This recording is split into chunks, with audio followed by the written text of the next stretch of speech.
Saya berbagi kisah, ada seseorang syekh di Saudi yang bernama Syekh Muhammad. Beliau seorang ulama besar sekarang di Saudi, termasuk Hay'ah Kibar Ulama. Beliau bercerita, ada temannya, seorang ulama juga di Madinah. Maka temannya ini punya 2 anak perempuan, dua-duanya sudah menikah. Tapi yang jadi inti bahasan adalah anak keduanya dari orang Madinah ini. Syekh Muhammad cerita tentang temannya gitu. Rupanya anak keduanya ini dilamar oleh seorang pengusaha besar di Saudi, kaya raya terkenal, punya wibawa, dikenal di sukunya, di negara seluruh Saudi dikenal, di Timur Tengah pun dikenal. Kelihatannya orangnya, performanya baik gitu. Ternyata setelah menikah, yang terjadi adalah si anak orang syekh dari Madinah ini, kebetulan 2 anak perempuannya, yang pertama sudah menikah dan bahagia, yang kedua ini yang ada masalah. Dan ini adalah lebih salihah, lebih baik daripada kakaknya sebenarnya. Dia coba menahan masalah rumah tangganya, dia tidak ceritakan pada ayahnya, akhirnya dia ceritakan, dia sampaikan, ayah, cobaan Allah pada saya ini, laki-laki yang menikahi saya tidak seperti yang Anda sangka. Tidak berlalu 2 hari kecuali pasti mukul. Pasti mukul dan sangat menyakitkan. Kalau bukan karena iman saya dan menjaga nama baik Anda, saya sudah cerai. Lalu kemudian ayahnya perempuan ini nasihati anak mantunya. Rupanya iya gitu ya. Kayak tidak dihiraukan saja. Karena dia punya wibawa, dia orang kaya raya. Dia nggak peduli cerai pun nggak penting buat dia, nggak masalah. Maka kata Syekh Muhammad, temannya ini ulama juga, datang kepada dia. Dia bilang, Syekh Muhammad, saya sudah sering konsultasi dan diskusi sama Anda, dan saya malu karena banyaknya sering bicara. Kata Syekh Muhammad, tidak usah malu, silahkan, sampaikan saja. Kita saudara muslim bisa saling berbagi. Maka dia pun menyampaikan. Dan ini kata para ulama, kalau kita mau berkeluh kesah, menyampaikan, bukan keluh kesah kepada Allah, tapi kalau kita mau dapatkan, bermusyawarah dan nanya sebuah hukum, larinya kepada alim. Orang lain tidak usah. Karena tidak ada solusi. Kalau kita hanya bicara kepada orang tua, kita juga takutnya malah jadi masalah, beban buat mereka gitu kan. Walaupun kisah ini si anak perempuan menyampaikan kepada ayahnya. Tapi Syekh Muhammad mengatakan silakan. Karena dia tahu, dia bilang saya akan jawab sesuai dengan ilmu yang saya miliki. Dia bilang silakan cerita. Dia ceritalah tentang anaknya itu. Kata Syekh Muhammad, kalau Anda menunggu jawaban dari saya, maka saya yakin pendapat saya tidak jauh dari pendapat Anda. Kita sama-sama manusia. Akan sama. Dalil yang saya sampaikan pun Anda sudah tahu. Sabar misalnya atau apa. Sama. Mau nggak saya kasih solusi yang pasti dapat jalan keluar? Oh iya, pasti saja. Anda dari Madinah, Mekah dekat sekali. Datang kepada rumah Allah di sana. Umrah, niat khusus berdoa untuk masalah itu. Supaya anak mantunya dikasih hidayah. Berhenti memukul anaknya dan rumah tangganya bahagia. Kata temannya ini, saya nggak pernah berpikir itu sebelumnya. Baiklah. Terjadi hari Rabu waktu itu. Hari Kamis besoknya, pas malam Jumat, dia beli pesawat jam 3 subuh. Penerbangan pertama. Dari Madinah ke Jeddah, Jeddahnya masuk ke Mekah gitu. Dia beli tiket pesawat sama istrinya. Ini cerita tuh 20 tahun yang lalu masih belum ada handphone. Jadi orang cuma telepon dari rumah ke rumah seperti dulu kita pernah alami lah. Dan jelas dia sebelum berangkat dia tinggalkan nomor telepon hotel yang dia mau datangin di Mekah untuk kedua anak perempuannya. Kalau ada apa-apa silahkan ditelepon. Dia berangkatlah sama istrinya. Dia bilang saya masuk Mekah. Alhamdulillah masuk ke hotel. Segera Allah mudahkan. Saya kasih berita ke resepsionnya. Kalau seandainya ada yang telepon saya bilang saya akan telepon balik. Dia bilang kemudian saya masuk ke Masjid Haram. Saya tawaf, saya sa'i, sholat di belakang makam Ibrahim. Semuanya doa saya fokus supaya anak saya keluar dari masalahnya. Selalu gitu. Solusi itu minta, ya Allah saya berkeluh kesah padamu, selesaikan masalah anak saya. Anak saya tahu salihah baik, suaminya yang mohon berikan hidayah. Kembalikan kepada Allah SWT. Dia bilang begitu. Dia bilang setelah selesai semuanya, azan subuh. Saya sholat subuh di Masjid Haram, walaupun saya keluar rumah dari jam 2 malam, mengantuk sebenarnya. Tapi hati saya terdorong untuk duduk sampai syuruk.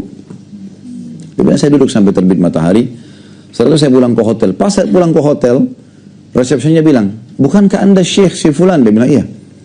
Dari tadi nih sudah 1 jam atau 2 jam ini ada satu perempuan dari Madinah ribut telepon kami terus nih. Nanya Anda ini. Maka dia bilang mungkin anak saya. Dia telepon ke anaknya yang pertama. Sudah salam, nak kamu telepon nggak? Oh enggak, saya nggak telepon. Ada masalah nggak? Ada masalah. Mungkin adik saya yang ada masalah nih. Bilang baik, dia bilang saya telepon ke anak saya yang kedua. Dan saya sudah berpikir waktu itu, mungkin ada keluhan baru, mungkin ada pukulan baru, mungkin ada masalah baru. Dia bilang begitu diangkat sama anak saya, setelah jawab salam sudah mengatakan, ayah, entah ilham Allah dari mana nih, sudah 1 atau 2 jam ini, suami saya menangis di depan saya nih. Tadi malam ini bertengkar, saya dipukul, saya dimarah-marahin, dia sampai tidur di kamar sebelah. Sudah 1 atau 2 jam ini entah kenapa dia datang ke saya minta maaf. Dan mengatakan memang kamu wanita baik, saya yang buruk, saya minta maaf, saya akan perbaiki. Sampai sekarang saya telepon nih, dia sama Anda, dia masih menangis di depan saya nih. Dia niat memperbaiki ke depan. Cuma Bapak Ibu sekalian, dalam berkeluh kesah pada Allah, kita harus ikuti dengan keyakinan. Kadang-kadang kita ikuti dengan keraguan. Ragu ini mengurangi kualitas doa kita. Gitu loh. Saya sudah bilang tadi, keyakinan ini seperti Bapak Ibu yakin kalau lapar itu solusinya makan, kalau dahaga solusinya minum, kalau capek istirahat. Begitu juga keyakinan dengan memohon kepada Allah dalam doa, mengharapkan surga, takut dari neraka, harus itu. Itu sudah sunnatullah, mestinya begitu. Ya. Jadi kita harus melakukan hal-hal seperti ini supaya betul-betul mendapatkan solusi dari Allah SWT. Allah itu maha mendengar, Bapak Ibu sekalian. Ya, Allah maha mendengar dan Allah maha mengetahui kebutuhan hamba-hambanya. Tapi Allah mau kita bergantung. Kalau bahasa saya sebenarnya Allah mau kita manja kok, tapi kita tidak mau dimanja. Minta semua, mau apa saja minta. Keluh kesah. Sampai para sahabat selalu sendalnya, ridwanullah alaihim, sahabat-sahabat Rasulullah SAW, kalau sendal mereka putus, memohon kepada Allah, ya Allah sendal saya putus, gantikan. Sendal putus, minta sama Allah. Jangan difikir sendalnya, kekuatan keyakinannya sama Allah itu. Allah memang gak akan lemparin sendal dari langit. Tapi Allah akan menggerakkan makhluknya. Ada yang kesian kasih dia sendal, ada yang kasih hadiah dia sendal, gitu kan. Kadang-kadang kita, kalau kembalikan misal lagi lapar, ya Allah, ucapkan saja, ya Allah lapar. Lihat hasilnya setelahnya. Ada yang kasih makanan, ada teman yang telepon traktir, kayak ketemu di restoran ini yuk, atau kita berkunjung ke rumah teman, gitu. Ada saja. Saya hari Senin kemarin ngisi pengajian di Joglo, habis maghrib, habis isya. Pas lagi mau menuju ke masjid, saya lihat ada orang jual pukis di pinggir jalan. Cuma saya mau kejar sholat isya, karena waktu itu belum azan, khawatir saja nanti telat pengajian. Saya pikir ya udah nanti aja deh kalau pulang, insya Allah Allah kasih. Waktu pulang saya buru-buru naik ke mobil, lupa beli itu. Maka saya bilang, oh lupa, mungkin belum rezeki. Besoknya siang kemarin, hari Selasa, saya ngisi pengajian di Blok M, kajian Bulughul Maram. Baru saya duduk di masjid, pengurus masjid bawain cookies itu. Pas dibuka. Saya tidak pesan, tidak apa ini. Dibawa ke depan saya, dibuka. Begitu saya lihat, saya bilang, subhanallah, baru semalam saya pengen nih. Tidak minta dikasih sama Allah. Hanya karena bergantung sama Allah.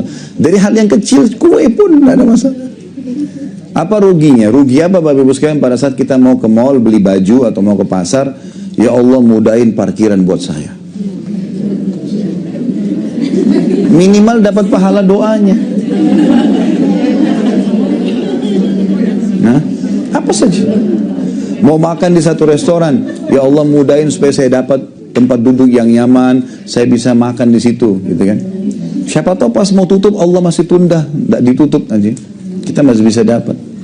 Nah kita kurang sekali ketergantungan sama Allah yang seperti ini. Kayaknya nggak perlu gitu loh sama Allah. Kesannya kita jalan aja sendiri. Padahal sebenarnya Allah mau kita manja, kok aneh dimanjain nggak mau.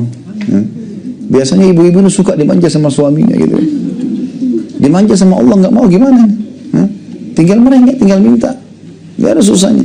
Dan itu kekuatan akidah di situ, gitu kan. Puncaknya di situ.